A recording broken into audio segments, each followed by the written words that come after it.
Royal Kasho in education reform.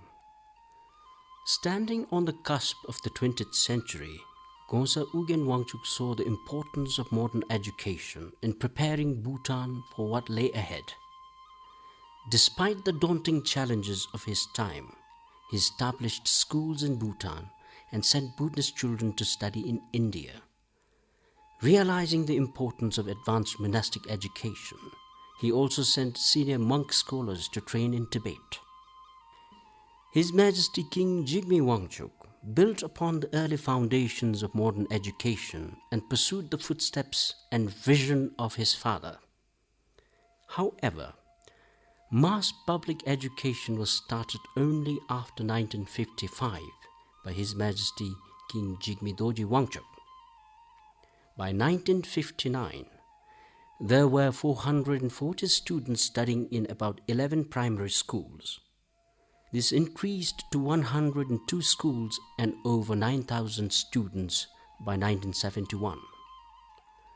The development of education continued to receive privileged consideration during the visionary leadership of His Majesty King Jigme Singye Wangchuck.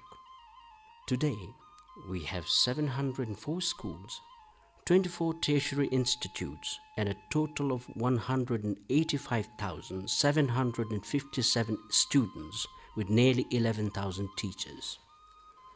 Bhutan's education program, both modern and monastic, has been a success story. Our general literacy rate today stands at 71.4% and youth literacy rate at over 93%.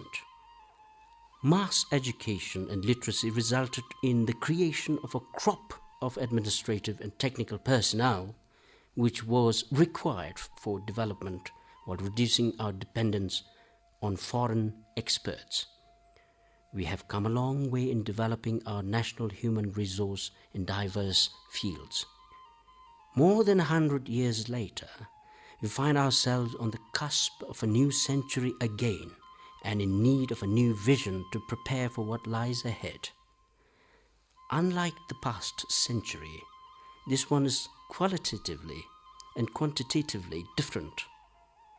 It is defined by the accelerated rate of change in all aspects of our lives because of rapid technological advancements and globalization.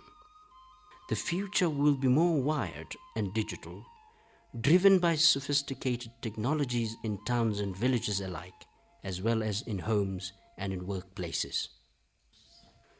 Since the introduction of parliamentary democracy, our time and energy have largely been committed to the establishment of democratic institutions and ensuring their success.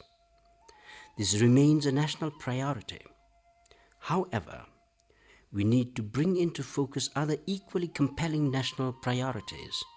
Education is an indispensable one. The Ministry of Education has made commendable efforts to initiate reforms in our education system. It is now time to give renewed life to these efforts by reorienting our school structures for the need and challenges of a different social context.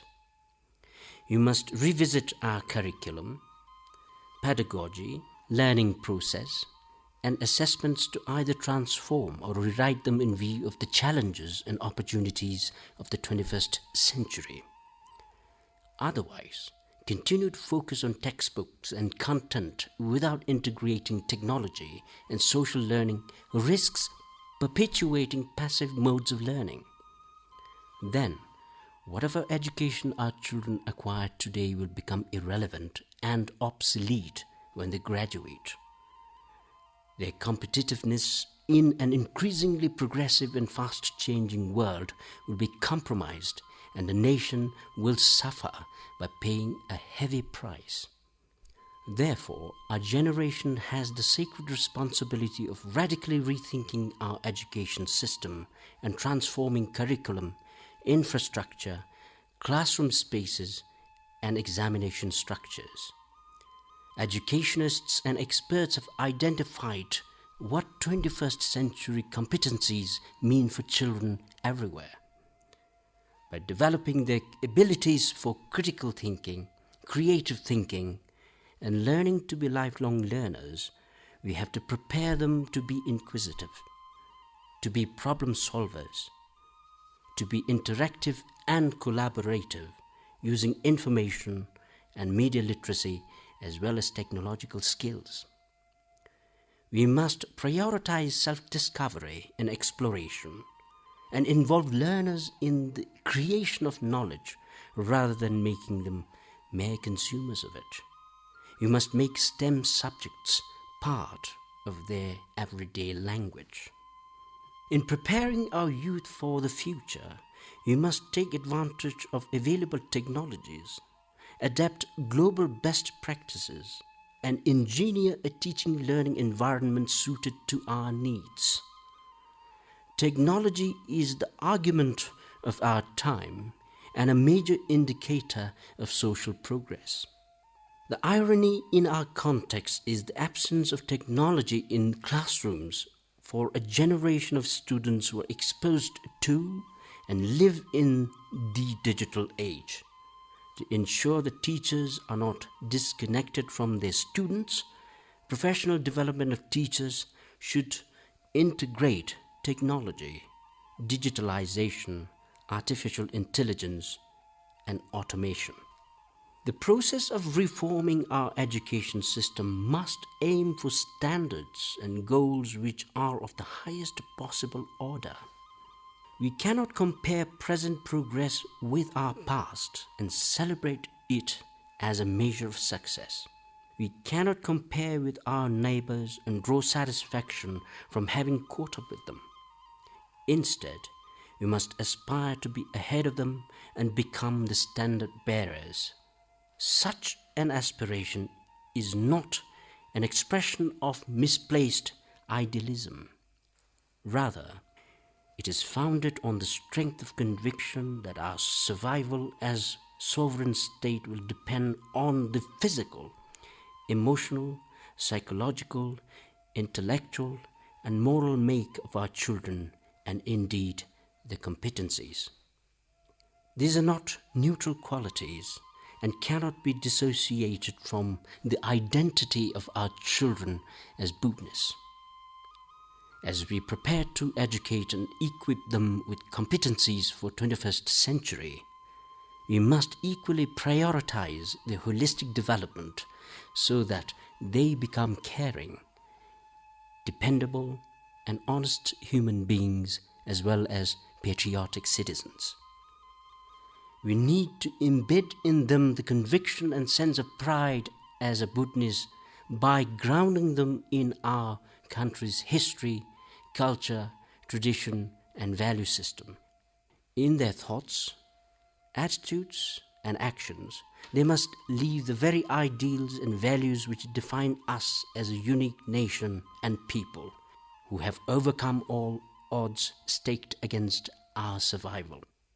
The new vision for our education system must encompass the drive to create enlightened citizenship that is as much local as it is translocal.